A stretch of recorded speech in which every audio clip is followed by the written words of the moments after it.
வழிப்போக்கனின் பயணத்திற்கு உங்களை அன்புடன் வரவேற்கிறோம். இந்த 9வது எபிசோடிலும் வழிப்போக்கனின் பயணத்தில் இணைந்து பயணிப்போம் வாருங்கள். சென்ற எபிசோடில், டே அண்ணா, இவ்வளோ நேரம் நமக்கு கதை சொன்ன அந்த தாத்தா யார் என்று நம்ம கேட்கவில்லையே என்றாள். அட ஆமா என்றான் அவள் அண்ணன். தாத்தா மெதுவாக தான் நடந்து போகிறார், வா நம்ம போய் கேட்டுவிட்டு வரலாம் என்று சொல்லி 2 பேரும் ஓட்டம் பிடித்தனர். தாத்தா கொஞ்சம் நில்லுங்க, கொஞ்சம் நில்லுங்க, தாத்தா கொஞ்சம் நில்லுங்க, கொஞ்சம் நில்லுங்க. ஏன் இப்படி மூச்சு இழைக்க ஓடி வர்றீங்க? எதையாவது மறந்து விட்டீங்களா? ஆமா தாத்தா, அது நீங்க யாருன்னு எங்ககிட்ட சொல்லவே இல்லை, அதான் கேட்க வந்தோம். அட, இதற்காகவா இவ்வளோ தூரம் ஓடி வந்தீங்க? நான் ஒரு சாதாரண வழிப்போக்கன், அவ்வளோதான். வழிப்போக்கனா? அப்படின்னா என்ன தாத்தா? வழிப்போக்கன் என்றால் ஒரு இடத்திலிருந்து இன்னொரு இடத்திற்கு போகிறவர்கள் என்று பொருள். ஓஹோ, நீங்க எங்க இருந்து எங்க போறீங்க? நான் எகிப்து என்னும் அடிமைத்தன தேசத்திலிருந்து கானான் என்னும் பரம தேசத்தை நோக்கி செல்லுகிறேன். புரியல தாத்தா. அட அண்ணா, உனக்கு இது கூட புரியலையா? தாத்தா நீங்க போங்க, இவனுக்கு நானே புரிய வைக்கிறேன். எகிப்து என்னும் பாவ அடிமைத்தனத்தை விட்டு பரம தேசமாகிய பரலோக தேசத்துக்கு தான் தாத்தா போறாங்க.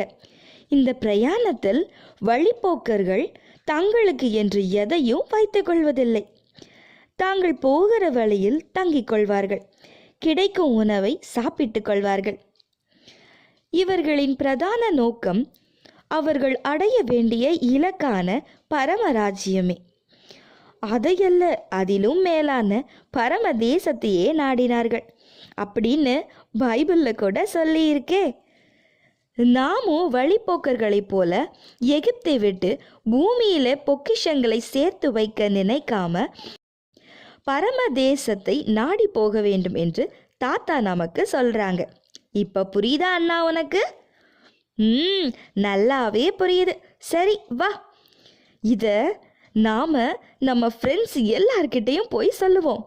நெக்ஸ்ட் டைம் தாத்தா வரும்போது மீதி கதையை கேட்க நம்ம ஃப்ரெண்ட்ஸ் எல்லாரையும் கூட்டிகிட்டு வருவோம். சரி அண்ணா, நானும் என் ஃப்ரெண்ட்ஸ் கிட்ட ஷேர் பண்ணுறேன். என்ன பார்க்குறீங்க? நாங்கள் எங்கள் ஃப்ரெண்ட்ஸ் கிட்ட ஷேர் பண்ண போகிறோம். நீங்களும் உங்கள் ஃப்ரெண்ட்ஸ் கிட்ட ஷேர் பண்ணுங்க. பாய். பொய் உரையாத தேவன் ஆதி காலம் முதல் நித்திய ஜீவனை குறித்து வாக்குத்தத்தம் பண்ணி அதை குறித்து நம்பிக்கையை பற்றி தெய்வ பக்திக்கு ஏதுவான சத்தியத்தை அறிகிற அறிவும் விசுவாசமும் தேவனால் தெரிந்து கொள்ளப்பட்டவர்களுக்கு உண்டாகும்படி என்று தீத்து 1வது அதிகாரம் 3வது வசனத்தில் சொல்லியிருக்கிறது.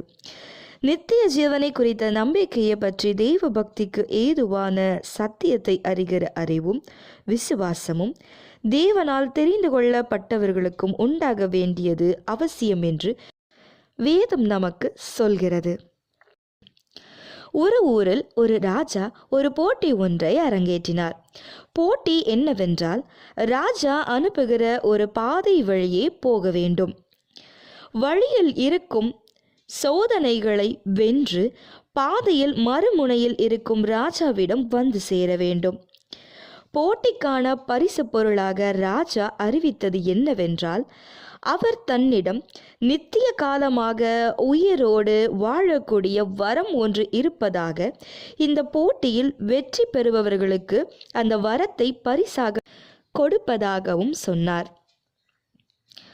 அந்த போட்டிக்கான விதிமுறை என்னவென்றால், கலந்து கொள்பவர் தனக்கு உண்டான எல்லாவற்றையும் விட்டுவிட்டு வந்து அந்த போட்டியில் கலந்து கொள்ள வேண்டும்.